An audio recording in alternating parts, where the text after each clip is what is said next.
Hello, everybody. Welcome back to another episode of Mondays Are For The Nerds. I'm your co-host, Jay Wright. I'm your other co-host, Tristan Stump. And thank you for joining us. We probably missed us for a while there. We took a longer break than we intended. Yeah, October's been super busy. Yeah, like we said at the top of the month, October is going to be hit and miss. Yeah. Not as hit and miss as we expected it to be. But good to be back. Yep. Glad to be back. I will say most of my notes and some of Jay's notes, we will try to do 3 weeks of news, but there's going to be so much that we missed, and games won't have descriptions. We'll stop and talk about some of the games that we got to play or anything, but it's going to be, we're going to try to get through this as fast as we can, so it's not like a 2-hour episode or something. Yeah. So we know we say we usually try to rapid fire it, and then we don't, but we are. This one, because what's unfortunate is we were going to start approaching the episodes differently so we can talk more. Because we know we can be a little funnier, and then here we are having to talk through 3 weeks, 3 weeks of stuff, but we'll do our best. Yeah. But yeah, so let's see. Let's talk about this past 3 weeks. You know what my small talk is? Oh yeah. You want to start with you, or you want to start with me? We can start with you. Me? Yeah. So those of you, we mentioned it last on the last episode. I read the Sisters Grimm book series when I was in 3rd grade. It's like the first big novel that I read. That was that age. The series released on Apple TV Plus this beginning of October. 6 episodes. I watched it, and I'm like, after rereading the first book, because it's been literally like 3rd or 4th grade, and I watched it, and you've been there through all of my messages that I've sent you, ranting about it. I hated it. I don't say I hated it. No, I hated it. The thing about it is, I was hoping for it to be good. Then I saw it's a 10-episode chapter book with 240-something pages. So some chapters are quite long, and they crammed it into 6 24-minute episodes. And I'm like, okay, already you're starting to make me nervous. And then I watched the first episode, which covers 4 out of 5 chapters, and in doing so, completely rushes the plot and gets rid of almost nearly gets rid of the detective element of what's happening, which detracts from the second big part of the book, because it's literally called The Fairy Tale Detectives. So you literally go through the first couple of chapters, and you're you get hints at stuff, but you have to decipher, it's probably this, probably not. I watched it. I kept watching it. I'm like, I want to finish it out. And then I finished the book, and then I finished the show, and I was still so unhappy with it because it's geared more towards kids, which, granted, it is a children's book series. Yes, but it's more like middle school-ish, 5th grade and up, I'd say. I don't know what I was doing reading it in 4th grade or 3rd grade, because there is something at the end, and I don't know if I should spoil it, because yes, it is a 20-year-old book, but the series just came out. Of what happens with a character, and in the last chapter, it gets kind of for kids. I was reading them, I don't know how they're gonna do this in a kids show, and then they did it, and it was completely different, and they set stuff up they're not supposed to set up yet, and I'm like, what are you doing? You're rushing it. You already take the detective part out. I'm not gonna go into a big rant as I've sent you and everybody else that I forced to listen to me ranting about how much I hate it. I will say, to play devil's advocate, Michael Buckley is very famous. Is very famous for adaptations of his stuff doesn't happen unless he feels like it matches the spirit of what he's going for. Yes, which I saw that he rejected a lot in the years prior to this adaptations for it, because it wasn't what he felt the message was said.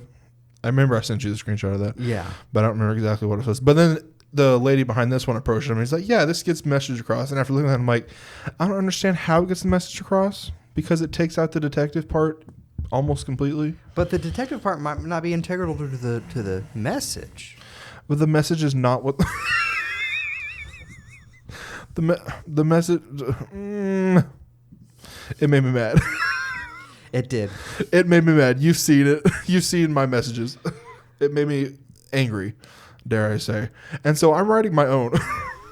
Which, that's how mad it made me. I'm writing my own adaptation. In 10 years, when a reboot's able to happen, I'll present it to Michael Buckley, and he's like, okay, we'll do this. He's going to be like, who are you? Who are you? How did you get in my house? How did you get here? We'll make a fan film like we did the Uncharted one, where everyone loves it. Yeah. And that's my only hope. But I have I hope it. I mean, I hate to say this. I don't want it to get a second season because I don't want it to ruin that one. Because the more it goes on, the better it is. I'm gonna rant. I'm getting into like. I'm coming at this from a fan point. Yeah. But I hated it. There's so many times I'm watching and I audibly go, oh. And my mom just looks at me and she's like, and I'm like, I hate this. And she's like, I know. Well, she hadn't read it in a while, but she could tell. I don't get vocal about shows. But this one, it just hit me in the wrong spot. The Sisters Grimm. It's your Velma. It is my Velma. It is very much my Velma, yes. Of like, you're missing the point. Yes. You are doing things just for the sake of, what if we went against what the franchise is known for? Yes. For the sake of doing it. Yes. They changed one of Charming's characteristics in one of the episodes, and it makes it so much better in the book. Anyway, I'm not going on that rant. Yeah. That's all I'll say about that. I am writing the first episode right now. So my spy show is taking a back seat for now, temporarily. Yeah. Because I need to get this out. And then hopefully rectify what has been done. That's my small talk. I watched movies. I played video games. That's all I did. It's 3 weeks. Played games. I played. Hades 2 came out the last time we did. So I played Hades 1. I did get it. It was on sale for really cheap, so I got it. And I've only seen Damien and Shane play through it. I've played quite a bit of it. I don't have an hour count. I didn't get crazy. It wasn't like with what was that other game? I was like, I ended up playing for like 6 hours. Oh, what was it? Hollow Knight? Yeah, it wasn't like Hollow Knight where I ended up playing for like way too long. It was like I did some decent, because I also, another release that we'll talk about later, I played some going down memory lane, playing through it. And so I've kind of been jumping back and forth between a bunch of games lately, just because I don't have time to really sit down and pick one game to play. So I'm just like picking whatever I want, playing it. So I did that. Obviously, one of the reasons the episodes were delayed was because of a wedding that I was the best man in. Yes, so good. Yes, such a beautiful wedding. Very biased. I legitimately panicked for that 1 second. Love you guys. Yes, if you're listening. And so that, and then Ren Fair. There was a Renaissance fair that I did a booth for. I think I might have also talked about doing it last year on this one. Oh, last year. You might have. I might have talked about doing it last year on the show. I'm so sad I had to miss out. I ran the booth again this time with my sister. And so we had, I did portraits and she sold homemade bookmarks and stuff. And it was decent. We did decent. Good. So yeah. And the Ren Fair goes towards a good cause. So it was awesome, to be a part of that. And I hope they'll have us next year. I don't imagine why not. But it's a lot of fun to do it. Yeah. And, it wasn't as miserable as last year, because last year it was hot and not breezy at all. That is true. This year there was a breeze. Yeah. And it's not cold. Yeah. Well, today's the first day, like as of this recording, today's the first day that it's been like cold enough. I'm like, oh, this feels so nice. Exactly. And I hope it stays this way. It probably won't, but we're going to have snow in like March. We're so offset. But yeah, I'm trying to think of any specific thing that's been like, I'm like, ooh, I need to point this out. Because like I said, I played Hades. I got, kind of into it, but not like super into it. I was like, this is everything I must do, like Hollow Knight was. And even then, Hollow Knight, I kind of got mad at it, and I haven't played it in a while. Yeah. But my only other thing was something you'll get into later. Yeah, my games. If you listen to the past couple of weeks, you know what I'm talking about. Oh, I won't talk about it this week, so I'll talk about it here. A demo released for SpongeBob Titans of the Time. That's the SpongeBob game that releases next month, and it's fun. Good. It's a fun demo. When does it release? It releases November 16th. It's a Tuesday. November 16th is a Sunday, because my birthday is on a Friday. The 18th? Yes, it releases on the 18th. That's a Tuesday. And so I'm going to have to get that. Anyway, it was super fun. The demo is the tutorial, and then up to a certain point in the first area. Be warned, though, if you stop playing the demo, it does not save, so you have to start over. And it is a lengthy enough demo. I'm like, why did you do that? Did you have to do that? Yes, twice. So I played the tutorial three times. We'll have to play it a fourth time when the game comes out. I'm not opening up the demo again because You're going to play and start the game.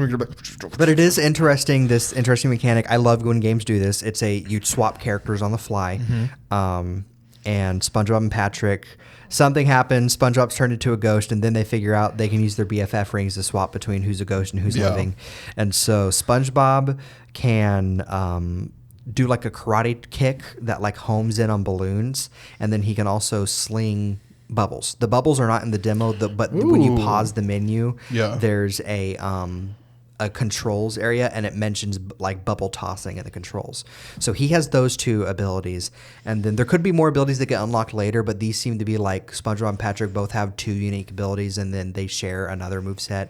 And then Patrick can burrow underground and throw things. Okay. And so then they both have a glide, a double jump, and a basic attack. And they move a little slow. It's like the levels are big enough that they could be a little faster. Yeah. And if that's something, that's why this demo's out so early, so they can maybe fix that. If not, then it's just something where it's like, it's a nitpick. They move a little slow, but you do get in the first area of the level, you get something that helps with that. But I don't know if it's permanent or if it's just for that area. Yeah. But the levels are kind of open, and there's side quests. Where you unlock costumes. I wish golden spatulas were back. It would make the side quest feel a lot more substantial than just unlocking costumes. But costumes are also a neat bonus, but sometimes it's just currency. Sometimes you complete the side quest and it's just currency. So there's like, from this demo, I can tell like this game is good. It's a good kids game, but there's also things about it where I'm like, you could have made completing things feel a little more rewarding by bringing back the golden spatulas. You know, which is weird because the golden spatula, I think, was a pre-order bonus for the physical edition, which I don't think is coming in the United States because of stuff. Yeah. But there is a physical, like a deluxe physical edition. I could have sworn I saw that there's a keychain that's a golden spatula. And I'm like, it could be left over from Battle for Bikini Bottom Rehydra. Maybe they didn't sell enough deluxe editions, so they're just having to get rid of them or something. I don't know. But on that. I didn't see any golden spatulas where I'm like, this feels like, as open as they made the game, golden spatulas, or at least an equivalent, could have come back. Because Cosmic Shake didn't have them, but it made sense because that was you get to the next point in the story. There's a very linear game. Yeah. So the big medallions were the collectible if you went out of your way, and those just unlocked costumes. Like it all made sense. Yeah. Whereas this is like, okay, more money to buy more costumes that I also unlock through doing other side quests. So it's like, what's the point? It's a good loop. Kind of. It's kind of a good loop. It's kind of like I'm excited for the full release, but I'm also like, yes. You know, there's some stuff they could fix that they might not because of how late it is in the game. But so that's something I played. I played a demo to another game that we'll talk about later because it was a release. But other than that, I think, this last 3 weeks is kind of a blur as busy as I did. Honestly. I'm like, did I do anything interesting? Did something funny happen? I can't remember. Yeah. Like, there's the two big things that I did, and then I'm like, I just worked and everything like that, and now we're here. Yep. Should I get my releases? Yes, sir. So we'll start on Wednesday, October 1st, and streaming. Play Dirty, released on Amazon Prime Video. Professional thief Parker, played by Mark Wahlberg, after being double-crossed and left for dead, seeks revenge by planning the biggest heist of his career. To accomplish this, he teams up with his partner Grofield, played by Lakeith Stanfield, and their crew to take on the New York mob, a South American dictator, and the world's richest man. I did watch that. It was pretty good. Friday, October 3rd, in theaters, we got Bone Lake, the 30th anniversary re-release of Casper. Killing Faith released. Avatar: The Way of Water got a 3D re-release, and I believe IMAX that week.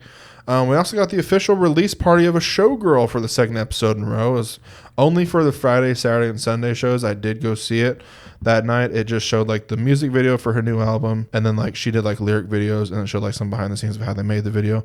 Really interesting to watch. Anemone, for the second episode in a row, got a limited release, which is Daniel Day-Lewis's return to the screen. Good Boy, for the third episode in a row, got a limited release. A man moves into a new home that has supernatural forces lurking in the shadows. As dark entities start to threaten him, his brave dog comes to the rescue. The Smashing Machine, for the third episode in a row, got a limited release. MMA fighter Mark Kerr reaches the peak of his career but faces personal hardships along the way. I did watch it literally after I saw Life of a Showgirl, and it's pretty good. I don't know if Dwayne Johnson's going to get like a nomination, but like this is his best performance, I'd say. It depends on what else comes out. I've heard people talk about like it being pretty good. Benny Safdie won the Best Director award at the Venice Film Festival for it, but it didn't win like Palme d'Or or Golden Lion, I think. But no, I think it depends on what other performances there are that come out between now and the time for the awards. But I mean, he's in the running. I would keep his name in like the short list. And when it comes to Golden Globes, when he got 10 nominees, I feel like he's got a better chance there. But definitely one of his best performances of his career. On streaming, The Lost Bus for the second episode in a row dropped on Apple TV Plus, and Steve also for the second episode in a row dropped on Netflix. Friday, October 10th in theaters, Tron Ares released for the second episode in a row. Mankind encounters AI beings for the first time when a highly sophisticated program, Ares, leaves the digital world for a dangerous mission in the real world. I want to see it. I have not yet because I have not seen the other Tron movies. But I heard you don't have to. I know Jeff Bridges is in it, and that's it. I've not heard great things about it. I haven't either. Why can't Disney make a good Tron movie? The first one is so good. The second one's all right. I think the second one's all right. But you get the show and you get the games, and they're also we got a show. The games and show are all I think they're good, decent. Yeah. I mean, there's some bad Tron games, but you know what I mean. The story-based games they've had lately have been decent, and then it's just a movie, and it's let's expand upon the world of Tron. Now we're going to bring them to our world. Yep. I will say, it looked cool in the trailers, and the Nine Inch Nails sound in the trailers was cool. Oh yeah, the trailers were cool, but then the movie came out, and everyone was like, "Oh right, Morbius was a thing." Yep, and we'll get to that later on in my box office. But exactly. My favorite part of Tron Ares is when he came out and said it's Ares time and Ares'd everywhere. Michael Keaton was like, "Let's make a team." God, that movie made me so mad. Soul on Fire released. Roofman released. After escaping from prison, former soldier and professional thief Jeffrey Manchester finds a hideout inside a Toys R Us, surviving undetected for months while planning his next move. However, when Jeffrey falls for a divorced mom, his double life starts to unravel, setting off a compelling and suspenseful game of cat and mouse as his past closes in. I did go see that with my mom and Jackson. It's honestly more of a drama than I thought it would be. But Channing Tatum's really good. It's really good. I gave it a solid 8.5 out of 10. Of course, Channing Tatum is infectious in anything he does. Yeah. Kiss of the Spider-Woman released. A House of Dynamite got a limited release when a single unattributed missile is launched at the United States. A race begins to determine who is responsible and how to respond. After the Hunt got a limited release, Anemone got an expansion. If I Had Legs, I'd Kick You got a limited release. With her life crashing down around her, Linda tries to navigate her daughter's mysterious illness, her absent husband, a missing person, and an increasingly hostile relationship with her therapist. That's got Conan O'Brien in it. I really want to see that. On streaming, Vicious came to Paramount, and John Candy, I Like Me, released on Amazon Prime Video. It explores the life and legacy of the iconic funny man John Candy, who died of a heart attack in 1994 at the age of 43. I'm probably going to watch that with my mom. I forgot it came out. But I was really looking forward to that. Wednesday, October 15th in theaters, A Ballad of a Small Player got a limited release. And on Friday, October 17th in theaters, After the Hunt got an expansion. The Black Phone 2 released. Good Fortune released. A well-meaning but inept angel named Gabriel meddles in the lives of a struggling gig worker and a wealthy venture capitalist. That is written and directed by Aziz Ansari. I did go see that Friday night. It's all right. There was a lot of stuff writing where I'm like, I wish it were better. But Keanu Reeves is hilarious. St. Elmo's Fire got a 40th anniversary re-release. The Astronaut got a limited release.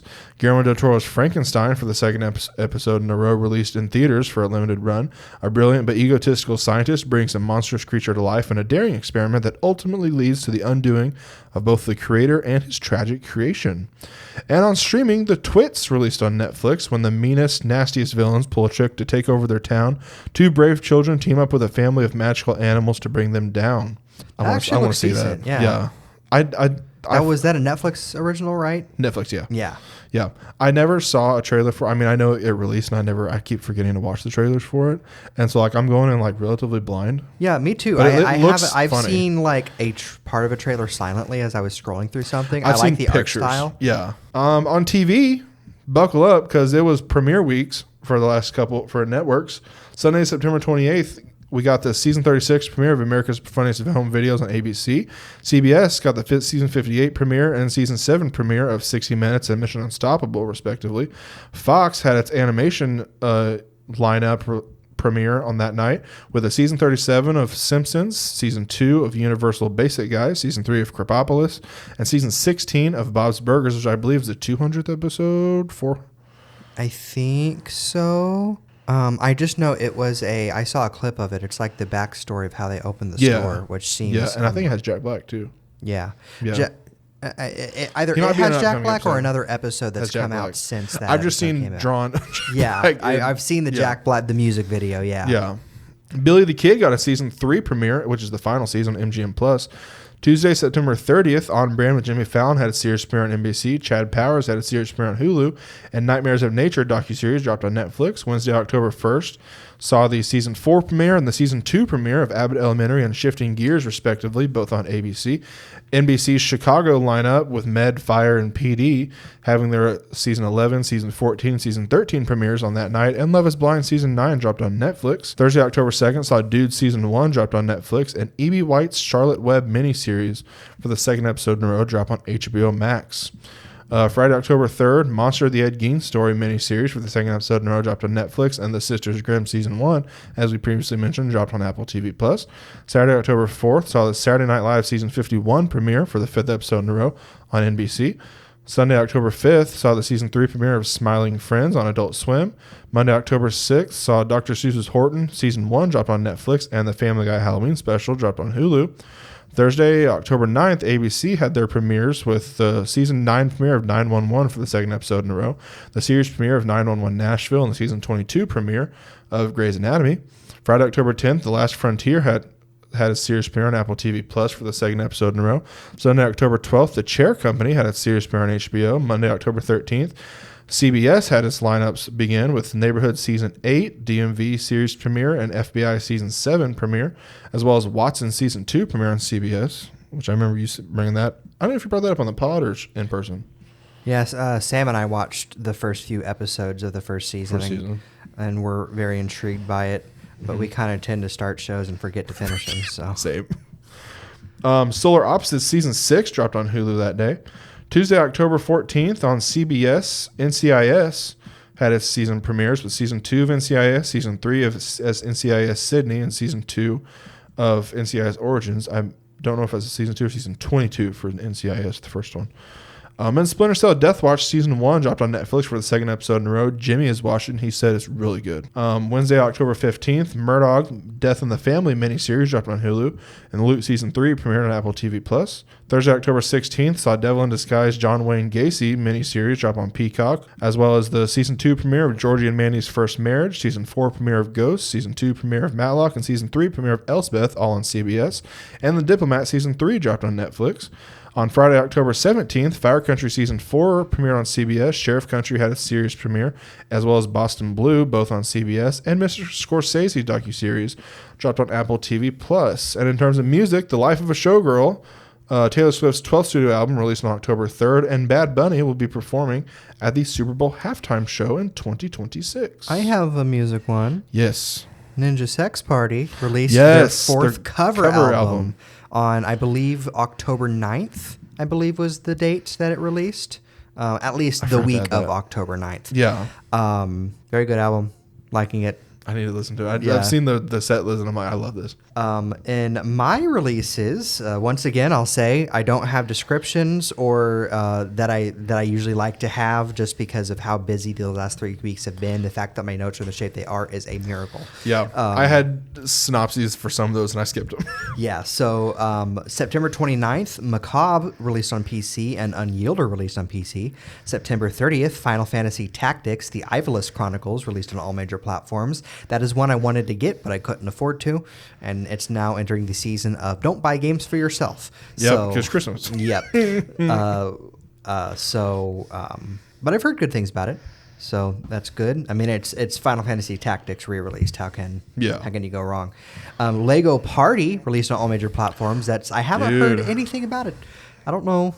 We need to play it with the boys. We do. We need to get it and play it. It looks decent. I just haven't heard anything about it. Yeah. Nicktoons and the Dice of Destiny released on all major platforms. That is the action RPG starring Nicktoons characters in a Dungeons and Dragons setting. And I've seen the opening cutscene. Timmy Turner is playing Dungeons and Dragons, like a one-sided Dungeons and Dragons with Cosmo and Wanda. Uh-huh. And he wishes that they could be in the game, and something happens that distracts them, and so their magic hits something else and causes a multi-dimensional rift that like sucks everybody into this Dungeons and Dragons game, and someone known as the Dungeon Master is like trapping them there because they get all this power, and their lackeys are these ones, they're called like the Furies or something, and it's Azula and Angelica and Ember from Rugrats Avatar and Danny Phantom. And then you just get these characters and you dungeon crawl and you attack, and each character plays in unique ways, and they all have they all have movesets inspired by like either Dungeons and Dragons classes or just fantasy RPG stuff in general. It seems pretty cool. Like I've heard it's like decent. Like this is surprisingly a good action RPG. Apparently there's like a way for you to scale the difficulty yourself. So if you think the game's too easy, then you can actually make it harder for yourself, which is cool. That's there because the franchise is in the game. The newest one it's the 2012 Ninja Turtles they're using, and not the 27 or the 2014 the Rise of or the newest one, the Mutant Mayhem Turtles. It's the 2012 Turtles. Seth Green comes back to voice Leonardo for it, which is cool.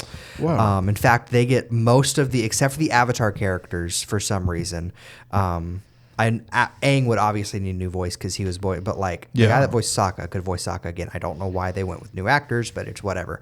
So all the Avatar actors are new. Mae Whitman is not back as Katara for a strange reason, even though she's like literally constantly voicing things now. But it could just be a creative choice for like what they're doing with the Avatar franchise, because they are doing new voices for the movie and stuff. Anyway, most of the voice actors are back for the show. From their original show. Obviously, if they're in SpongeBob, they're back from SpongeBob. Fairly Odd Parents, everyone is back. It seems pretty cool. That like a lot of care went into it, and it's like, why didn't this much care go into the first Nickelodeon All-Star Brawl, and then the second Nickelodeon All-Star Brawl happens, and it's got all this care put into it, but a bunch of stuff gets cut because they get rushed, and so then there's this game that seems to just be a well-crafted. It's like, why? Because Nickelodeon All-Star Brawl, no. Dude, Nicktoons MLB. Just kidding. Yeah, dude, don't even get me started on Nicktoons MLB, okay? I love Nicktoons MLB. That was back when that was all I could play. I have a love-hate relationship with that game. I tried to play a full baseball season one time, and I'm like, I can't do this. It's so poorly, because if I remember right, the game came out, and a month later, a bunch of trades happened, and none of the a lot of the people are no longer on the teams that they're in that game. Like, for one, Albert Pujols is still in the Cardinals in that game, but a month after that game came out, he went to the Angels. So it's like, that's about as far as we know. Dude, baseball is my one sports thing that I know. It's like me with football. Yeah, it's not near as more with football. It's not near as much with football. Or with I feel like you know more about baseball than I know. You have more knowledge about football than I have knowledge about baseball. I just know things about baseball, players and different things. I like watching baseball in person. I don't like watching it on TV. Yeah. We're about to find out if I don't. We're getting on a tangent. Anyway, yeah. This is an aside. Dude, that game. You know there's a way to cheat at it, right? Yep. Like, there's just the one trick. I'd use that every single time. You get home runs every time, and yes, you keep winning. And yes, I do. Then the 3DS version destroyed the Diamondbacks 9-2. Then the 3DS version came out that added Jimmy Neutron after the fact for some reason. Jimmy Neutron's not in the console version; he's in the 3DS version. And then the monkey from that online multiplayer monkey game Nickelodeon had for a little bit that I had a account for that I got locked out of 2 days after I started it for I can't remember what reason. I was like 9, so like what could I have done? But anyway, dude, Cinnamon Toast Crunch Man. That's not his name. Cinnamon Toast Crunch. He's a man with the bread. Oh, Powdered Toast Man. Powdered Toast. Yeah, it's one of the few times Powdered Toast Man has popped up as a playable character in Nicktoons stuff. Yeah. Which I think he should be playable in more. Absolutely. The fact that they had to cut him as a playable character in Nickelodeon All-Star Brawl 2 is just devastating. His model's there because they were working on him as a playable character and they had to cut him for time, so that's why he's just a shopkeeper, because his I can't keep going. This is an aside. Yes, sorry. October 1st, Drops of Death released on PC. Gambonanza released on PC. And Kaiju Number 8, the game, released on PC. October 2nd, Onirism released on PC. Mario Galaxy 1 and Mario Galaxy 2 released on Switch. I bought this one. I've been playing through Mario Galaxy 1. I'm going to play through that and then go to 2. I've only played a little bit of 2, so 2 is going to be more of a new experience for me. This is definitely, I think, it's releasing because they wanted to do something for the 40th anniversary that wasn't just 3D All-Stars again, and they didn't do Galaxy 2 with 3D All-Stars the first time. So having Galaxy 1 and 2 together makes more sense to pay $60 or $70 for it, whereas paying $60 or $70 for Galaxy 2 by itself, and I don't see Nintendo releasing a $40 release physically anymore. Digitally, I could see them, but just the way they are as a company and the way things are as like with shipping and all that, I just don't see. Possibly. So I could see that's why Galaxy 1 got re-released again, was because they wanted to make it a package deal. It's good. It's Mario Galaxy 1 and 2 again. I don't know what else to say about it. Yeah. They did get rid of Mii's being the like you could pick your Mii to be the planet for your profile.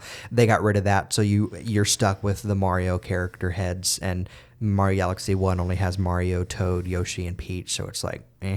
Yeah. But like, those are the only changes other than like, okay, now you don't have to shake the remote to spin. You can press a button to spin, but it was that way in 3D Galaxy or 3D All-Stars too. Yeah. So, but yeah, so I've been enjoying that one. And also on October 2nd was Ghost of Yotei on PS5. Jay, how have you been enjoying Ghost of Yotei? Dude, it's so good. It's so good. I've been playing it nearly nonstop the entire time. Trey's he finished it like the opening weekend. And he's like, I hate that I sped run it. But it's so good. He thinks it's better than Ghost of Tsushima. Huh. I'm right there with him. I've told you, as far as you know, there's been so far 2 jaw-dropping, gasp-inducing twists where I was literally like playing. I was like, and I was like, oh, so I love good. when games do that. Mm-hmm. What game did I tell you where it was like that? Or Metaphor. Metaphor was like that with me. I was like, oh my gosh. Yeah. And this one, so it was like that for the first one, and then this second one, I was building up to it. And I'm like, okay, it's kind of predictable. It's probably going to be this, and then it wasn't, and I'm like, that's what got me. I was like, oh, I didn't expect that at all to happen. The combat is so awesome. If you like. If you knock, I forget the name, the word's leaving me, knock the weapon out of their hands. Mm-hmm. You get to like pick it up and then like press square and you just chuck it at someone and it kills them immediately. And I'm like, I love that. It feels like I'm John Wick. When I do that, I'm like, just like throw it, and oh, it's so good. It's so good. It's so beautiful. I've taken so many screenshots on my console of that game, just like I did with Ghost of Tsushima. It's so good. I love it so much. And I'm only like halfway through it. It's so good. It's so good. It's just as good as I was hoping it would be, and it's so good. And it's going to tide you over until James Bond or Batman comes out. Whichever comes out first. Or is there another game coming out? It might not last through the end of the year, to be honest with you. Okay. But then you can go back to... I need to finish up Arkham Knight. Yeah. Nightfall, and then I can probably just add Screech Shadows. Remember the other Lego Batman games? Yeah. Oh, that's right. I'll go back to 2. So good. 10 out of 10. On October 3rd, Castle of Heart Retold released on all major platforms, and Digimon Story Time Stranger released on PC, Xbox, and PlayStation. On October 7th, 2XKO released on PC. That's the fighting game. Blood of Miran released on PC, Xbox, and PlayStation. King of Meat released on PC, Xbox, and PS5. Road to Karatal released on PC. And Shrine's Legacy released on PC. October 9th, Absalom released on PC, Switch, and PlayStation. By Sweet Carol released on all major platforms. I have not gotten to play this yet, but that's the Disney animated. Yes. It's not actually from Disney. It's inspired by it's Disney inspiration animated horror game that I am very excited for, that I like. I'm hoping I can pick it up soon and play it, but it's just one of those games where I love the concept. It looked awesome. And sadly, this and another game that came out recently, I have not heard like a lot of people talking about. I'm like, more people need to be talking about this. Thank you very much. But yeah, so play By Sweet Carol if you can, or if you like. It's a survival horror platformer kind of thing, 2D animated. It is beautiful. Jay saw one of the trailers. It is so beautiful. So, yeah. Lost Eidolons, Veil of the Witch, released on Xbox, Switch, and PlayStation. Lost in Fantaland, released on Switch and PlayStation. Wizard 101, launched on PS5 and Xbox. I didn't even know that was happening. The old computer game? The old computer game. It's still up and running, if you believe it or not. Jeez.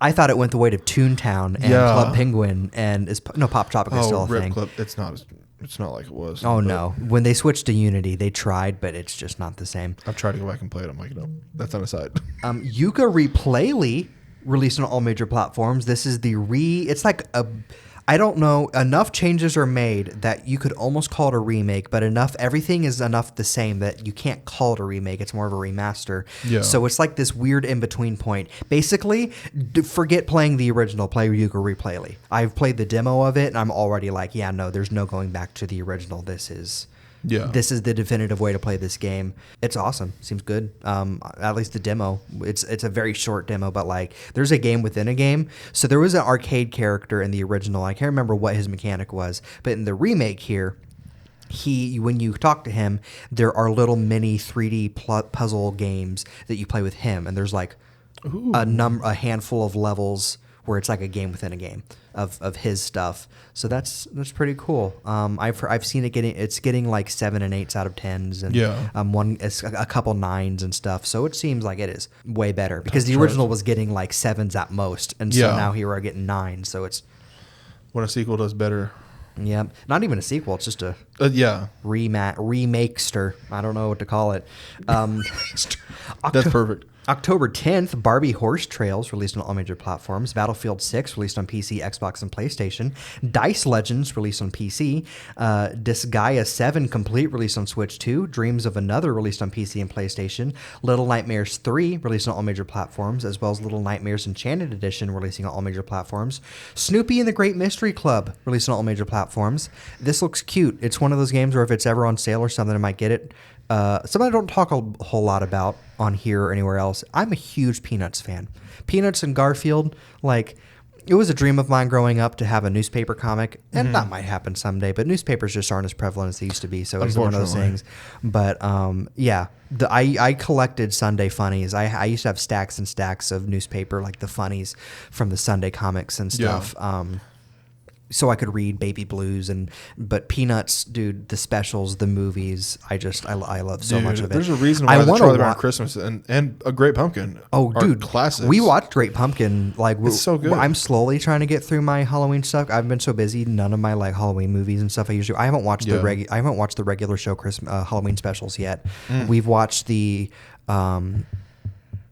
a couple Treehouse of Horrors and Great Pumpkin, but like that's it as far as. So it's anyway, Snoopy and the Great Mystery Club. It looks cute. You're like you control Snoopy and you get 3 helpers with you, and they're different Peanuts characters, and you're solving little mysteries. And apparently there's like there's a flying ace mini game where it's like you're flying and shooting, and then there's a little there's a soapbox car or matchbox or whatever car racing mini game. Where I don't know if it's like a little mini kart racer or if it's just like a little obstacle course thing. I don't know, but yeah, they seem cute. And there's DLC for it already, where it's a couple extra levels and a costume for Snoopy and stuff. So I don't know, it looks cute. October 13th, Spindle, released on PC and Switch. October 14th, Chicken Hair and the Treasure of Spiking Beard, released on all major platforms. And Just Dance 2026, released on Switch 2. October 15th, Ball X Pit, released on PC, Xbox, and Switch. October 16th, Pokemon Legends ZA, released on Switch and Switch 2. And Reach, released on PC and PlayStation. And October 17th, Keeper, released on PC and Xbox. Lumo 2, released on PC, Switch, and PlayStation.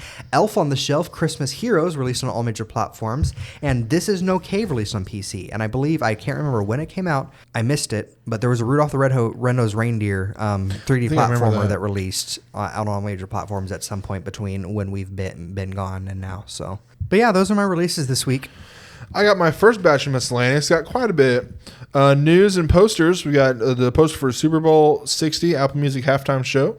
A poster for Zootopia 2, Bridgerton Season 4, John Candy, I Like Me, Pillion, Guillermo del Toro's Frankenstein character posters.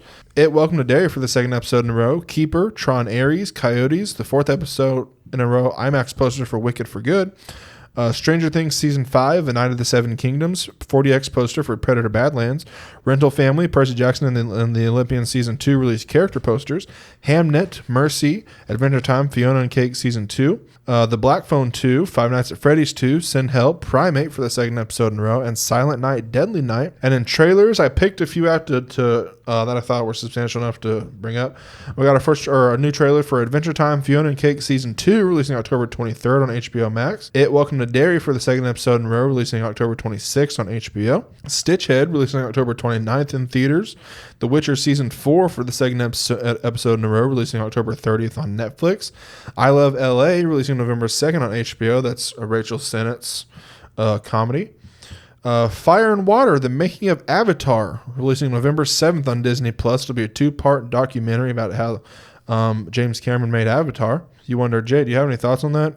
I have something else to talk about James Cameron later on. Jay, I'm usually all in on your bit, but I will say it is a cool, technology it's cool. behind. I've always said Avatar is visually stunning. Yeah, visually stunning. The I'll give it its technological advancements that has been made in filming specifically for Avatar is almost on the level of holy crap, we could use cameras this way. When we figured out that with Citizen Kane, I would almost the filming underwater stuff and the mocap and 3D and all that. I've always been it's visually stunning. It's amazing that it's a thing. It looks awesome, but I just hate James Cameron. 2 parts though? Couldn't have just made it one long documentary? I've mooched onto you. I'm just going in on your bit, man. You're good. Pluribus for the second episode in a row, releasing November 7th on Apple TV+. I brought that up because they dropped 4 teasers for it in the last 3 weeks. Playdate, releasing November 12th on Amazon Prime Video. Did you see that? I didn't even know the new I didn't either. The Kevin James movie was coming out until Sam sent me that trailer, and I was like, does Jay know about this? I didn't, and then I didn't watch a trailer until 3 days later, and I showed my parents, and they were dying. Oh, dude, I'm so excited for that. I'm going to watch it day of. And Alan Richson. Exactly. He's he's giving me bits of his character from Ministry of Ungentlemanly Warfare, where he's very much high pitched, but he's also comedic. I love it so much. For the 4th episode in a row, we got our final trailer for Wicked for Good, releasing November 21st in theaters. We got a trailer for The Age of Disclosure, releasing November 21st on Amazon Prime Video. Zootopia 2, we got our final trailer for, releasing November 26th in theaters. Eternity, we got a new trailer for it, also releasing November 26th. Jay Kelly, releasing December 5th on Netflix. The Copenhagen Test, releasing December 27th on Peacock. Primate, which for the second episode in a row, releasing January 9th in theaters. I'm all for a creature feature. It's about a chimpanzee. It's a horror movie about a chimpanzee that goes rogue on its owners, like a quote-unquote pet chimpanzee. I've seen enough of that stuff. That stuff stressed me out. I will not be seeing that.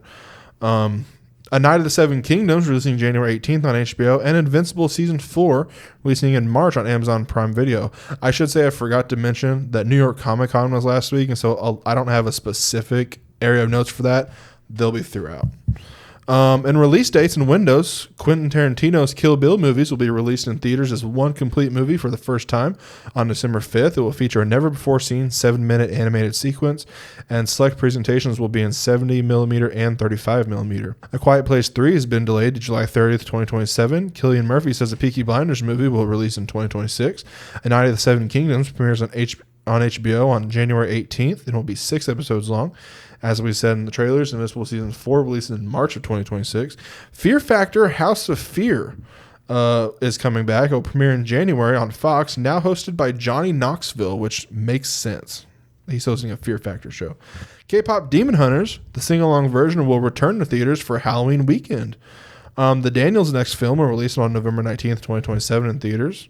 Did I talk about the fact that I watched K-Pop Demon Hunters? I don't think you've told me that you've watched K-Pop Demon. I assumed you had. Yeah, I watched it recently. For the first time? For the first time, Dude. I want to say it's almost a month ago now. Dude, you didn't tell me? You didn't tell Trey? I haven't told Trey yet. Oh, I need to tell Trey. You need to tell him before this comes out. Dude, how'd you like it? I loved it. That was great. So good. That was really good. It's so good. Whenever I tried to watch it the day it came out, my mom was going to do something in town, and she was watching part of it. She goes, "This is weird." I'm like, Mom, it's awesome. The drama, Christopher Borgle's movie starring Zendaya and Robert Pattinson, will release on April 3rd in theaters. And Bridgerton Season 4 was announced that Part 1 will premiere on Netflix on January 29th, with Part 2 releasing on February 26th. In casting, Aldous Hodge has been cast in Roadhouse 2. Jeremy Irons has joined the cast of Highlander for the 4th episode in a row. Jared Bruckheimer says Margot Robbie is still involved in the next Pirates of the Caribbean movie. David Harbour has joined the cast of Behemoth. Stephen James has been cast as Carl Weathers in I Play Rocky. Zach Cregger's Resident Evil movie for the 2nd episode in a row has cast Zach Cherry and Callie Reyes. Dune Messiah, Rebecca Ferguson will return as Lady Jessica. She said it's only for like 2 scenes though. She filmed it in like a weekend. Heat 2, Leonardo DiCaprio, Austin Butler, Adam Driver, and Bradley Cooper are all circling roles. Sam Mendes, Beatles movies, Saoirse Ronan has been cast as Linda McCartney. The rest of the wives of the 4 have been announced. I keep forgetting to put them on here. I believe Anna Sawai is going to play Yoko Ono, but I think that might have already been announced. The X-Files show, Danielle Deadwyler is reportedly in talks to star in Ryan Coogler's series. The live-action Tangled is reportedly back in production, with Scarlett Johansson is eyeing to play Mother Gothel.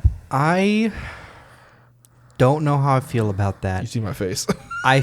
She could do it. She could do it. She could absolutely do it. She's not my first pick, but she is definitely not my first pick. No. I guess that's my how I feel about it. Not my first pick, but I could see her doing it and pulling it off. Definitely going to be better than other recent Disney villain live action adaptations. Yeah. Did we ever say what we thought about Catherine Hahn? We might have talked about Catherine Hahn because I think you mentioned that Catherine Hahn expressed interest. Yeah, I might have here. But when it was first announced. But yeah, I think Catherine Hahn would be great at it. Yeah.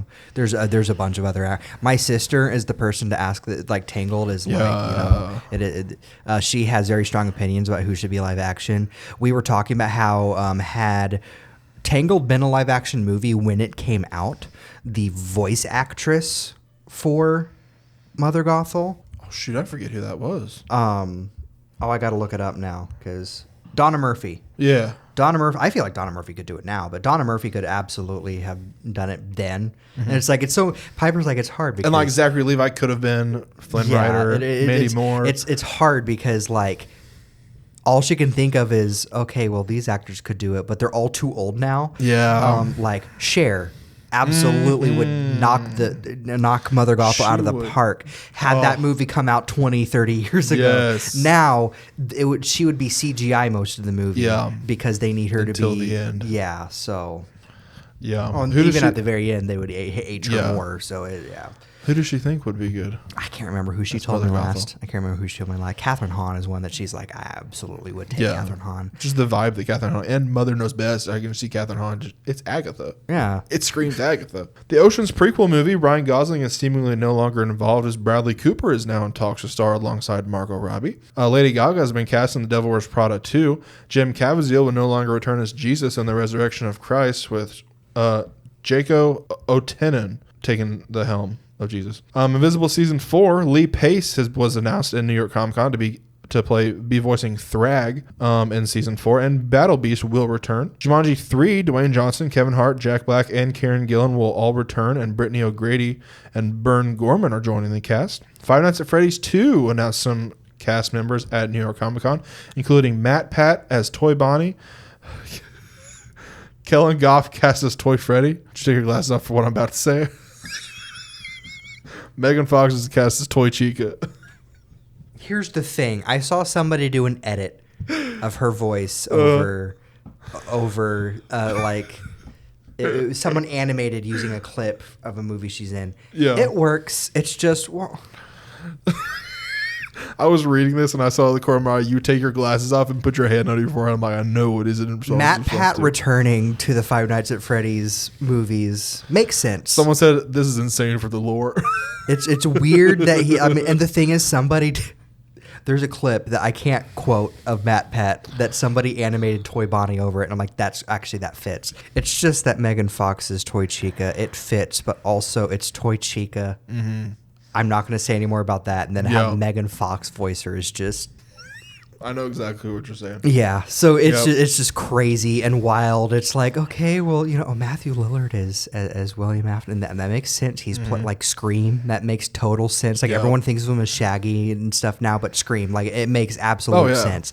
And like and then you're like, okay, well, Matt Pat, like, okay, you know what? It's nuts, but also it's a cameo. I'm surprised.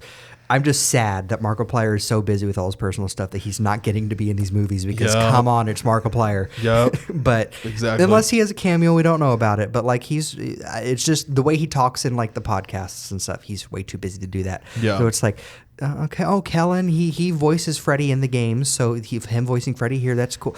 Megan Fox. Like that was my thought where like, okay, every casting made sense, and then Megan Fox popped up, and I was like, what? And even like, what's his name? That was also in Scream. Skeet Ulrich? Yeah, Skeet like Ulrich? him being He's in the it. movie. We don't know who he's playing, but I think we're pretty sure who he's playing. It makes sense based on the fact that Matthew Lillard is this character. It would only like it's a cool meta joke if you have him play this other character, but it's like, I don't know. Megan Fox is just such a weird thing. I saw that and I was like, what's she been doing since Ninja Turtles came out? I feel like she was just in an Android movie like last year. Oh, Expendables 4. Oh yeah, that's right. That's the only thing I can think of. Anyway, not a lot. Yeah. How do I say it without sounding like I'm dismissing how big the Five Nights at Freddy's movie is? But when some names pop up, you're like, oh yeah, they haven't done anything in a while, have they? Yeah. Where it's like me looking at the Only Murders cast. Shout out to Melissa McCarthy. Like, hey, she stole the show in that episode. Oh, have you seen it all? I haven't seen it, but I've You know about that one? Yeah, I knew that. That was an aside. I saw that. You I sent forgot me about the it. Screenshot, and I was just like, I've already seen this. You're like, Jay, I don't need you to remind me. Thank you very much. Don't even get me started. Yeah. Big City Greens, season 5. Did you know what I'm about to say? No. Sonam Obsessi and Matt Gorley have been cast as guest stars. They're on Conan O'Brien's podcast. Yeah. I saw that and I was like, that's cool. The guest stars that Big City Greens has is pretty cool. To me, it's kind of like SpongeBob. You're like, oh, this is a voice now. And the Gravity Falls that you told me not to Google. Oh yeah, but there's some guest stars Where in it's Gravity. like- There's some voices and guest stars in Gravity Falls, Yeah. which you can't Google because some of them are spoilers. Yeah. Zootopia 2, Robert Irwin will voice Robert Furwin, the koala, and Ed Sheeran will voice Ed Sheeran, spelled Shearin, the sheep, who will also be writing a new song for the Were film. this many voices in the first one? Well, these probably just going to be cameos. Yeah, I know they're cameos, but it's like we've gotten so many voices That is true. that have been like, these are cameos where I'm like, And we this also have movie more is, that was like, we don't know. this movie is a minute shorter than the original. I'm so excited, but the amount of casting they're announcing has me scared. Or it could be like Angry Birds, where they're like, all these characters are in this, and some of them are just grunts. Like 2 lines. Yeah, it's Sean like, Penn. It's like Smosh was in Angry Birds? Angry Bird. Oh, they have 2 lines. They shut out the money for Sean Penn and they gave him grunts. I'm still whacked that Sean Penn is in those movies. Lit Monster, the Lizzie Borden story for the second episode in a row. Charlie Hunnam has been cast. Wunmi Musaku has joined the cast of the Social Reckoning for the second episode in a row. Kate McKinnon has been cast as Aphrodite in Percy Jackson and the Olympians season 3. Wicked for Good for the 4th episode in a row. John M. Chu says a major actor is playing the Cowardly Lion, but it won't be revealed until they step out on the red carpet. Euphoria season 3 announced a whole bunch of people. I didn't get them on here, but Trisha Paytas has been cast. That was the one big one I saw. As well as Danielle Deadweiler. And Saturday Night Live season 51 for the 5th episode in a row announced new host musical guests, including on November 1st, host Miles Teller, musical guest Brandi Carlile, and November 8th, host Nikki Glazer and musical guest Somber. Another one later. And that is all for my first batch miscellaneous. My gaming news, Bubsy in Claws Encounters of the Furred Kind, Mario and Wario, and Fatal Fury Special were all added to the NSO Super Nintendo app October 8th. Thomas K. Young confirmed on his Twitter account that he is indeed developing Dadish 4. Yes. Yacht Club Games announced that Mina the Hollower would be delayed from its October 31st release date to an unspecified date. The reason given was that the developers needed and wanted more time to iron out some kinks to deliver players the game they wish to give us. So it stinks that it's like an okay, it's not delayed indefinitely, because that wording would mean like we don't know when it's coming out. It's just we have to remove this for just a little longer. I think it was like once they get the approval from other platforms, the new release date will show up. So it's like, okay, fine. But at least it's not indefinitely. Yeah. Scooby-Doo content was added to Fortnite as part of Fortnitemares, alongside Huggy Wuggy, Ghostface, and more horror icons. A lot more, to the point where I'm like, I can't list all these here. But all of Mystery Incorporated was added. I like their designs okay. Everyone's complaining, but Scooby-Doo, his design is a reference to like a random plushie that was released. It's a deep cut. It's fine. That works for me. I'll leave it alone. How else? I mean, it does look better without the hoodie on, but like it's like, okay, whatever. That's fair. It's fine. But yeah, all their designs are a mix of Mystery Incorporated and What's New. So it's like, because Fred has the ascot, but also has the blue stripe. Velma has the bow in her hair, but then Daphne has the What's New dress. So it's. But yeah, I've seen so many people complain about the designs nonstop. I'm like, these designs are fine. Yeah. It's better than them just being these weird like cell shaded. Peter Griffin. Yeah. Because Scooby-Doo is one of those. It's been in so many different art styles that it doesn't have to be accurate to the original art style to look like the characters. Yeah. So. Exactly. It's fine. Avatar Legends was announced. A fighting game in the Avatar: The Last Airbender franchise set for a 2026 release. Will feature 12 playable characters at launch and a single-player campaign. Looks pretty neat. Kingdoms of the Dump has announced a release date. Is that the one with all the trash? Of November 18th, same day as SpongeBob Titans of the Tide. Dude, that is a good weekend. That's like a good five-day stretch. Right? Between my birthday and then we got everything else coming out, and then you're gonna have that. Dude, I'm so excited for Kingdoms of the Dump. Dude, you know how excited I've been for this. I've been talking about this game for years.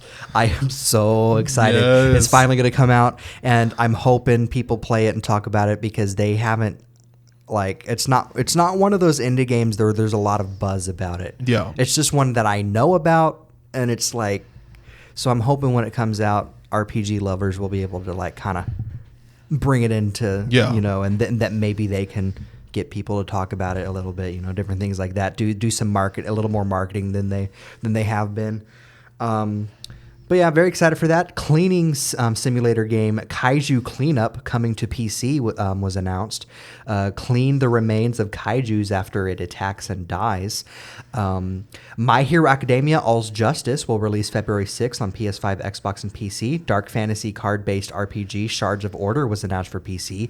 Loot-driven RPG Lootbane was announced for PC. Villainy was announced, a retro fantasy-themed social deduction game coming to PC.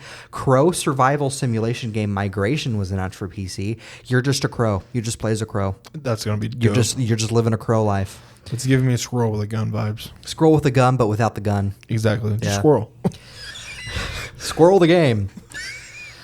I'd play it. Power Wash Simulator 2 launches October 23rd on all major platforms. Side-scrolling stealth action game Glowing Lamps was announced to follow a gangster movie-inspired story in 1990s Russia.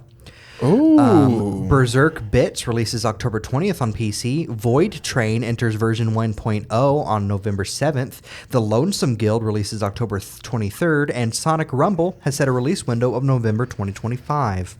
And that is my miscellaneous gaming news. I have my second batch of miscellaneous and new looks. We've got a new look at Bill Skarsgård as Pennywise in It, Welcome to Darius for the second episode in a row. He won't appear until later in the season, though. First look at Woody and Buzz in Toy Story 5. First clip of Begonia. New clip of Now You See Me, Now You Don't. New look at the Demogorgon, Hopper, and Eleven in Stranger Things Season 5 for the second episode in a row. New look at Sydney Sweeney as pro boxer Christy Martin in the Christy biopic. And for Avatar Fire and Ash for the second episode in a row, we got a new look at Kiri. We got a first look at the live-action Lord of the Flies series written by Adolescence co-creator Jack Thorne. I did not know was a thing until I saw this, and I'm like, I'm going to cry reading that book. Send Help. We got our first look at Sam Raimi's new film starring Rachel McAdams and Dylan O'Brien. The horror thriller follows two coworkers who hate each other but get stranded together on a desert island after their plane crashes. We got our first look at Remain, which is M. Night Shyamalan's new film starring Jake Gyllenhaal and Phoebe Denever. First look at Breaking Bear, which we did mention previously on the pod, starring Brendan Fraser, Sarah Michelle Gellar, Annie Murphy, Elizabeth Hurley, and Josh Gad. The series is described as Yogi Bear meets The Sopranos, as it follows a family of bears who go full criminal to stop frackers, mobsters, and a wolf pack. So excited. His and Hers got a first look at Tessa Thompson and John Bernthal. The series follows a former news anchor who becomes obsessed with a murder case in her hometown, but a detective begins to be suspicious of her involvement. And a first look at Danielle Deadwyler in Euphoria Season 3.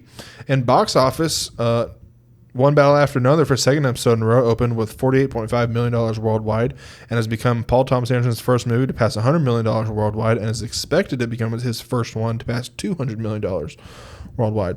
The Smashing Machine for the third episode in a row opened with $6 million domestically. The official release party of a Showgirl for the second episode in a row earned $15.8 million in the film's domestic opening day and opened to $46 million worldwide in just a 3-day run. Wicked for Good had the biggest first-day pre-sales number for any movie in 2025. And Tron Ares, as we teased earlier on in the episode for the second episode in a row, earned $14.3 million in its domestic opening day, lower than Morbius. It went on to open with $60.5 million worldwide.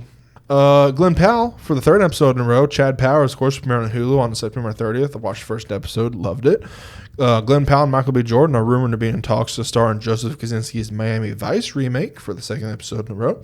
The Running Man for the second episode in a row got a new poster and a new trailer. And Saturday Night Live Season 51, he will host on November 15th with musical guest Olivia Dean. Happy birthday to me. In new announcements, Together director Michael Shanks is set to direct a new sci-fi thriller, Hotel, for A24. Film follows a man who wakes up trapped in a hotel room and his only chance for escape is teamwork with himself. The Simpsons Movie 2 got a first poster releasing in theaters on July 23rd, 2027, 20 years after the first one. It's wild because there's been so many jokes about how a sequel is never going to happen. And then a couple years ago, I want to say someone, a crew member was like, another movie might happen. And now here we are. The state the show is in, who knows? Because I liked the first Simpsons movie. I loved it. If people ask me, okay, if you were having me watch Simpsons, what would I watch? I'd be like, first 10 seasons and the movie. Because that's where we got, I believe Spider-Pig was only in the movie. Spider-Pig is in the movie, yeah. That's what I thought. And then he popped up in a Treehouse of Horror or something. But the iconic Spider-Pig. Yeah, that's from the movie. Yeah. But yeah, it's going to be wild. Yeah, wild to see. Especially with what else comes out that weekend, which we'll get into. Dude, 2027. Oh, that's right. It just keeps getting stacked. Thing we lost Angry Birds 3, but we gained Simpsons 2 and something else later on. A Young Frankenstein prequel series in the works at FX starring Zach Galifianakis, Kumail Nanjiani, Dolly Wells, Nikki Crawford, and Carrie Ellis. A live-action Afterlife with Archie series in the works at Disney+. The series reimagines the Archie characters and Riverdale as an apocalyptic, nightmare-fueled hellscape overrun with zombies, with Riverdale co-creator Roberto Aguirre-Sacasa developing the series. A script has been written for an original samurai western set in the John Wick universe. A Peaky Blinders sequel series in the works at Netflix and BBC is greenlit for 2 seasons with 6 episodes each. Follows a new generation of Shelbys in 1953 during Birmingham's reconstruction after World War II, and Cillian Murphy will executive produce. Adam Driver and Anne Hathaway have been cast in Ron Howard's next film, Alone at Dawn. The film follows an intelligence officer who leads an investigation to get John Chapman the Medal of Honor after he fought to the death to save his fellow soldiers. Jason Bateman is in talks to direct The Partner with Tom Holland looking to star. The film will follow a young law firm partner faking his death and fleeing to South America, stealing $90 million from a client and leaving behind his wife and kids. Damien Chazelle's next movie is a prison set film, confirms Justin Hurwitz, with Cillian Murphy and Daniel Craig expected to star.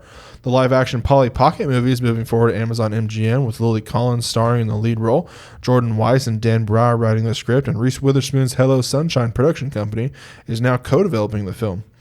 A new animated Moomins film is in the works, with Steven Universe creator Rebecca Sugar set to direct the film. Disney has acquired the rights to develop a series of movies based on the Impossible Creatures books in a substantial 7-figure deal. The story follows 2 kids who go on a quest across magical lands to save creatures from a looming evil. A Wordle game show is in the works at NBC, with Jimmy Fallon set to produce. George Clooney reveals that Ocean's 14 is moving forward, with their plans to begin filming in 2026. Taron Egerton and Jessica Henwick have been cast in a new movie that I cannot say the title to, described as a comedy thriller set in the world of modern dating. A Clue TV series is in the works with Dana Fox from Wicked and Nicholas Stoller from The Muppets developing the series. A Minecraft movie sequel is officially in development. The first poster was released, and will release in theaters on July 23rd, 2027, which is, in fact, the same day as The Simpsons movie 2, which means theaters are going to be good luck. That weekend. The Curse of La Llorona sequel is now in production. Mortal Kombat 3 is in the works of Warner Brothers. The In-Betweeners is set to have a new revival in 2026 with all the original cast reportedly, quote, keen to return. The End of an Era, a 6-episode docuseries about the making of the Eras Tour, will release on Disney Plus on December 12th, as well as Taylor Swift The Eras Tour, The Final Show, a film version of the final Eras Tour show in Vancouver, complete with the Torture Post Department set, also releasing on Disney Plus on December 12th. M. Night Shyamalan has announced that he will co-create and direct a live-action Magic 8-Ball TV show with Mattel producing the series.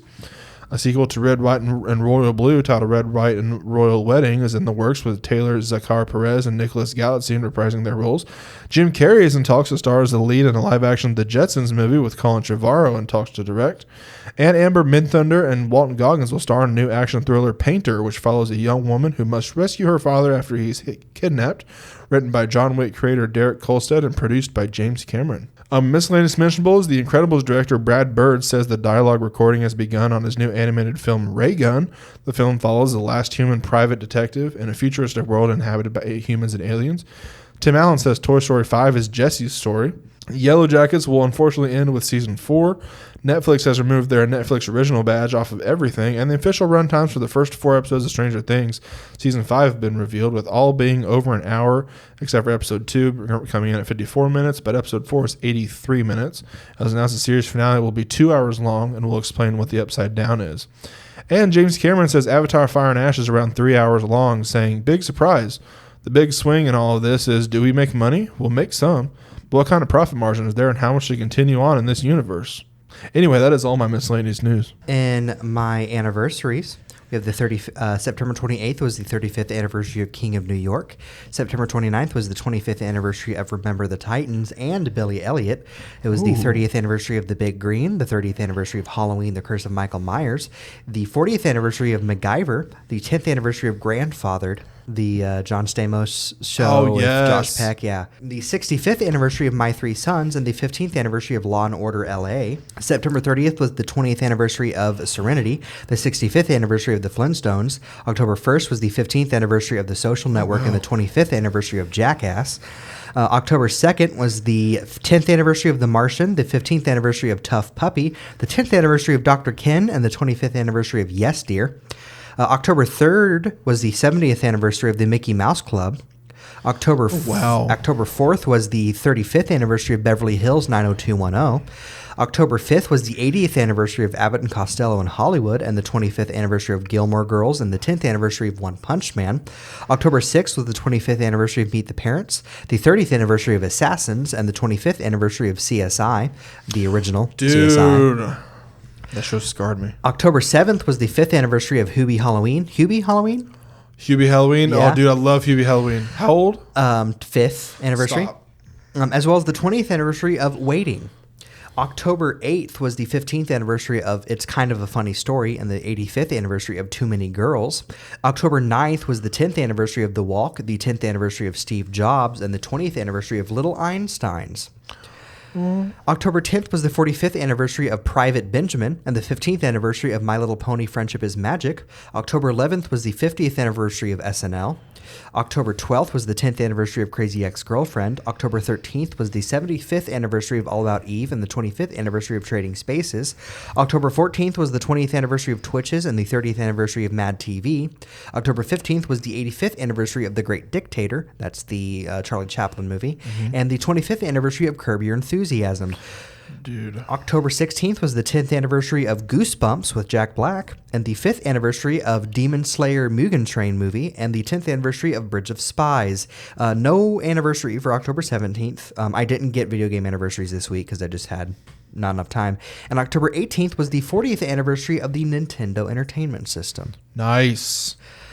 I do not have this at least weekend. in the United States, because September is when it came out in Japan. I do not have this week in pop culture history because I had so much. We'll return next week, I promise. Alrighty. So in anime news, Yep. Magic Knight Rayearth premieres in 2026. A remake of High School Kimengumi will premiere January 2026. Mistress Kanon is Devilishly Easy premieres April 2026. Super Psychic Policeman Shoujo is getting an anime adaptation in 2026. On her first day at the West Shinjuku police station, Ipongi realizes she got the short end of the stick. Her new partner Shoujo uses his psychic powers to do everything except work. After some time, Yakuza threaten to take over Ipongi's family dojo. Shoujo begins to take his job more seriously, and the pair embark on a comedic whirlwind, solving crimes, catching bad guys, and blundering their way through life as police officers. Even though I'm a super timid girl, I accepted the bet from my cunning fiance is getting an anime adaptation. I don't need to describe the synopsis of that one because Jay just... We're so bad. The Invisible Man and his soon-to-be wife premieres January 8th, and Kunan, the Sorcerer, Can See premieres January 2026. I don't have any other news from anime because I didn't have time as we were busy, so I only got this week's anime news. So if anything major happened, I do apologize. I'm not happy with the state of my notes this week, but life is life. Yep. So we got an episode out. We'll be back on top in November, I swear. Yes, The Halloween Let's Plays are coming soon. We promise. We promise. Get ready to be spooky on Thanksgiving. Christmas. Just kidding. Hey, Game Grumps does Ghoul Grumps in Christmas. Exactly. There you go. Why did I mention someone bigger than us? You already mentioned Markiplier. That was in a movie context. Oh, fair. In comics, Star Wars Jar Jar Binks, a one-shot comic about Jar Jar right after Palpatine's takeover of the galaxy, was announced and will be co-written by Jar Jar's actor, Ahmed Best. Yes. And the original creators of Ben 10, Man of Action, are working on a new Ben 10 reboot in comic book form. Dynamite Comics will release the first issue in February of 2026. I am very excited for this. Nice. I will be figuring out how I can get, because we don't have a good comic book shop where we are without driving too far. So I'll be figuring out how I can get this issue, but I will be buying this issue by issue if I can. Nice. So that is my news for this week. I have quite a bit of comics news. On DC side of things, Peacemaker Season 2, of course, episodes 7 and 8, which is the season finale, released. I texted you when this happened. Princess Peach Showtime as canon in the DCU. James Gunn confirms all characters will return in the future of the DCU. And he also says he talked to Ryan Reynolds about Deadpool showing up in the finale. Superman for the second episode in a row launched on HBO Max in this 3 weeks with 13 million views, the biggest movie debut on the service since Barbie. Batfam for the second episode in a row got our first trailer released for it. Batman Caped Crusader Season 2 will include a, quote, very different version of the Joker. A multi-part animated adaptation of Batman Nightfall is in the works, with Part 1 releasing in 2026. Yes. That'd be awesome. I do have a joke. This Joker is going to be a very different take on Joker. Sheen, this is the 5th different take on Joker you've brought to us this week. The Cape Crusader Joker is just Joaquin Phoenix's Joker. That's where we find out what universe it is. That was good. Superman and Peacemaker. At the time of writing my notes, and I put this in there, we're currently the #1 movie and #1 TV show on HBO Max. I'm not sure if it's still like that, but it was cool when it was. And James Gunn says many big actors have asked him about playing Batman in the DCU. On Marvel side of things, Marvel Zombies for the 4th episode in a row, Elizabeth Olsen said she had no clue it released or what happens in the show. She recorded lines years ago. Vision Quest, we got quite a few details on that from New York Comic Con. Paul Bettany says the series is about, quote, intergenerational trauma, fathers and sons, denial of pain, and denial of your own truth, coming to terms with who and what you are. End quote. We got our first logo was revealed, and it was revealed that James Spader will return as Ultron and the human form of Ultron. Some details released in New York Comic Con included White Vision has all of the memories of the original Vision, but struggles to connect with the emotions. Ultron, Friday, Edith, Dummy, and Jarvis will all appear and have human forms, and it will release in 2026 on Disney+. Rarid Malika will star as Tommy, and James D'Arcy will return as Jarvis in human form. He previously played Edwin Jarvis in Agent Carter and Avengers Endgame. I was happy to see him. I love when they keep Agent Carter, Agents of S.H.I.E.L.D. stuff. Avengers Doomsday, for the second episode in a row, the Russo brothers shared an image from the set teasing "Look Hard." Last time they did this, it was revealed the Endgame was going to be the title. Daredevil Born Again, for the second episode in a row, quite a bit on it, was announced. Originally included a, quote, bottle episode starring Echo and the Punisher. The episode would have showed both characters spending an unusual night together, but not in a romantic way. First official look at Daredevil's new suit. Brad Winterbaum says Eldon Henson will return as Foggy, despite Eldon saying that he isn't, saying, quote, people don't know what they're allowed to say and what they're not allowed to say. Very fair. Matthew Lillard will be playing Mr. Charles, a political adversary to Fisk, who is just as influential as he is. Season 2 trailer shown at New York Comic Con featured Karen and Matt kissing and dancing. Jessica Jones and Foggy appear, and Fisk is doing boxing. It was announced that Season 2 releases in March. Spider-Man Brand New Day, for the second episode in a row, it was revealed that Daredevil Born Again Season 2 is connected to it. Spider-Man Beyond the Spider-Verse, for the second episode in a row, Haley Steinfeld says she is now recording dialogue. Wonder Man, we got our first trailer release, which featured the new look at Yahya Abdul-Mateen II as Simon Williams. First poster, and Joe Pantoliano has revealed that he's going to be in the show. Your Friendly Neighborhood Spider-Man Season 2 will release in fall of 2026. Daredevil will return wearing the classic red costume, and Venom will appear. X-Men 97, for the second episode in a row, Season 2 releases in summer 2026, and the first look at Apocalypse was shown at New York Comic Con. Sam Raimi's Spider-Man trilogy earned $2.25 million and is re-released domestically the weekend it was released. Paul Bettany, when asked what he'd like to see in the next phase of the MCU, he said, quote, a massive paycheck. Kirsten Dunst said she'd be interested in doing Spider-Man 4, where Peter Parker and MJ become parents. David Dastmalchian says he wants to play Morbius in the MCU. Lawrence Fishburne says he would like to play Professor X in the X-Men reboot. Michael Waldron says Glenn Powell should play Nova in the MCU. And Mark Ruffalo says the Hulk would win in a fight with Superman, which I saw that and I was like, I don't think so. In celebrity deaths, 2 weeks ago, Jane Goodall was 91, legendary chimpanzee zoologist and ecologist. Joshua Allen was 36, actor and So You Think You Can Dance winner. Patricia Rutledge was 97, acclaimed stage performer and Keeping Up Appearances star.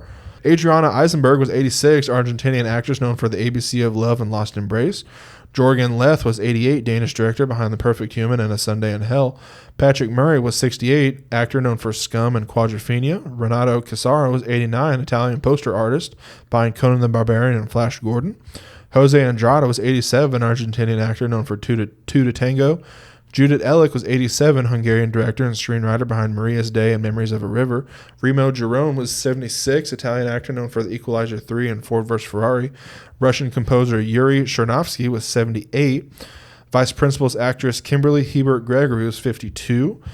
Xavier Derringer, 61, was French director and screenwriter behind The Conquest and Paradise Beach. Nina Gulayeva was 94, which is a Russian voice actress.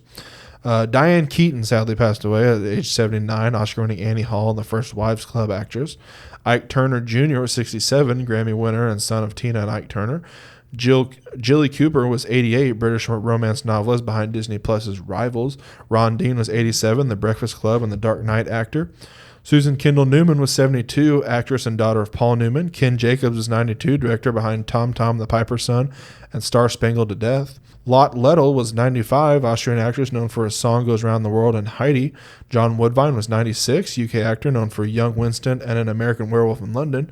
Yen Shing-ku was 50, Taiwanese actor known for Summer at Grandpa's and Dust of Angels. Paolo Bonicelli was 88, Italian actor known for Midnight Express. English musician from the rock band Moody Blues, John Lodge, was 82. Albert Cohen was 93, Hebrew voice dub for iconic characters such as King Harold, Mr. Smee, Vitruvius, Anger, and Sleeky Dog, among many others. Drew Struzan was 78, legendary artist behind the posters for the first 6 Star Wars films, Back to the Future, Indiana Jones, and much more. D'Angelo is 51, neo-soul pioneer and singer behind one of the best songs in video game history, in my opinion, Unshaken from Red Dead Redemption 2. Ace Frehley was 74, the original Kiss guitarist, Oscar-nominated star of The Collector, and David Cronenberg's The Brood and Hercules. Samantha Egger was 86. Steve Bridges was 41, TikTok comedian. Jackie Birch was 74, casting director for The Breakfast Club and Die Hard. Tony Conter was 88, UK actor known for The Hill and A Twist of Sand. Anna Kurakau was 96, Greek actress known for Liar, Wanted, and Zorba the Greek. Myron Lapka was 69, actor and stuntman known for Action Jackson and Universal Soldier. Nasir Tugvai was 84, Indian director behind Captain Khorshid and Unruled Paper. Penelope Milford was 77, actress known for Coming Home and Endless Love. Pankaj Deer was 68, Indian actor. Turkish actor Arif Erkin Guzulbayoglu was 90. Tomonobu Itagaki was 58, game designer and creator of the Dead or Alive and Ninja Gaiden series. And Sam Rivers, Limp Bizkit bassist and co-founder, was 48. My sources this week were Movie Insider, Deadline, Nexus Point News, Comic Book Movie, Collider, Zedio News, The Wrap, IGN, Hollywood Reporter, IndieWire, The Direct, Bloomberg, The Sun, Empire, and of course, Discussing Film. My sources this week are Discussing Film, IGN, Crunchyroll, comicbook.com, Bleeding Cool, and the official site and socials of the studios mentioned today. And to end off this week, I am going to make Jay do another quiz. Yes. So Jay, I have a quiz here. I'm going to have two titles that are supposedly Goosebumps titles, and you have to guess which one are real Goosebumps titles. It is October, so I thought it'd be spooky. Yes. My original one I had was outdated because it was real or fake Clue editions, and half of them on there that were fake are now Clue editions. That's how old that quiz was. But it's like Monopoly. Oh shoot! The quiz doesn't work. This happened last time. The quiz doesn't work like I thought it did at all. What? The quiz doesn't work like I thought it did. No. Hold on. All right. Never mind, Jay. We are doing a different quiz. It is Scooby-Doo movies. I'm going to give you a title. You have to tell me whether or not it's real or fake, and I'll tell you how good you do at the end. Scooby-Doo and the Cyber Chase. I've actually seen that as a kid. I have it on VHS. Yes, it's true. Scooby-Doo and the Ghoul School. True. Zombie Island. Oh, shoot. That one's true. Scooby-Doo Camp Scare. False. Hold on. Can I go back and put the second one as false? Hold on. We're going to restart the whole thing because I messed up. Hold on. I don't think they give me. We're starting over completely. It's randomized, so the other titles pop up again. Okay. Scooby-Doo Snack Attack. False. Scooby-Doo and the Loch Ness Monster. True. Avada Kedavra Doo. I think that's true. I don't know. I take it no from your voice. Scooby-Doo and the Alien Invaders. True. Scooby-Doo and the Samurai Curse. True. I've gone too many in a row. Scooby-Doo Camp Scare. False. Chill Out Scooby-Doo. True. Hola Scooby-Doo. I think that's true. Scooby-Doo Toy Town Terror. False. Scooby-Doo meets the Boo Boys. False. Scooby-Doo Ghoul School. True. Scooby-Doo meets King Kong. True. Scooby-Doo Secret of the Mist. False. Scooby-Doo Legend of Dracula. True. Scooby-Doo Mask of the Blue Falcon. I think that's true because I remember him from Scoob. Scooby-Doo and the Cyber Chase. True, obviously. Scooby-Doo and the Abominable Snowman. I think that's... Oh, I've gone too many trues in a row now. True. Scooby-Doo and the Goblin King. False. Scooby-Doo Moon Monster Madness. False. Scooby-Doo and the Reluctant Werewolf. False. What's New Scooby-Doo? True. Scooby-Doo and the Ghost Hunters. False. Scooby-Doo on Zombie Island. True. Scooby-Doo Where's My Mummy? True. Scooby-Doo Franken-Creepy. True. What the heck? What? The game stopped itself on its own. Okay, Scooby-Doo and the Night of the Living Fred. False. Scooby-Doo or Big Time Scooby-Doo. True. Scooby-Doo Pirates Ahoy. True. Scooby-Doo and the Hex Girls. True. Scooby-Doo Legend of the Phantasaur. False. So Scooby-Doo Legend of the Phantasaur is an actual movie. Scooby-Doo and the Hex Girls is not an actual movie. That's Witch's Ghost. Scooby-Doo Pirates Ahoy is true. Big Time Scooby-Doo is not real. Scooby-Doo and Night of the Living Fred is not real. Big Top Scooby-Doo is a movie. Okay, I remember seeing the covers. These are very tricky. Scooby-Doo Franken-Creepy is real. Scooby-Doo Where's My Mummy is real. Scooby-Doo on Zombie Island is real. Scooby-Doo and the Ghost Hunters is fake. What's New Scooby-Doo is a show, not a movie. Okay, I knew it was a show. I was about to ask, is this just movies or shows? Scooby-Doo and the Reluctant Werewolf is real. Moon Monster Madness is real. Goblin King is real. Abominable Snowman is fake. Cyber Chase is real. Blue Falcon is real. Legend of Dracula is fake. It's the... Legend of the Vampire. Secret of the Mist is fake. King Kong, he never met King Kong. No! Ghoul School is real. Boo Boys is not real. It is the Boo Brothers. Some of these I'm like, okay, they're being. Yeah. Toy Town Terror is not real. Hola Scooby-Doo is not real. Aloha Scooby-Doo is. Chill. But the thing is, Aloha Scooby-Doo and Scooby-Doo and the Monster of Mexico came out around the same time, so that's also... Here's the thing. You said Ola, and I thought Hawaii, and that's why I said true. Chill Out Scooby-Doo is real. Scooby-Doo Camp Scare is real. Samurai Curse is not real, but Samurai Sword is. Alien Invaders is real. Avada Kedavra Doo is not real, but Abracadabra Doo is real. Scooby-Doo the Loch Ness Monster is real, and Scooby Snack Attack is not real. What was my percentage? Not good. The game stopped itself, so I can't give you your percentage. But when we were at 8 out of 15, you were at 53%. You probably would have gotten around 65%. I'm gonna guess. But on that note, be sure to like, comment, subscribe, do all those interactive things. Be sure to follow the podcast on most social medias at Mondays for Nerds. Follow Jay on most social medias. Chris M. Pratt fan or Polar Panda 001. And follow me on most social medias, Sir Slot or Sir Slot 17. Throughout the month of October, I've been doing a Batman drawing a day of Batman villains. So be sure to check that out. And we will see you all next time. Goodbye. Bye.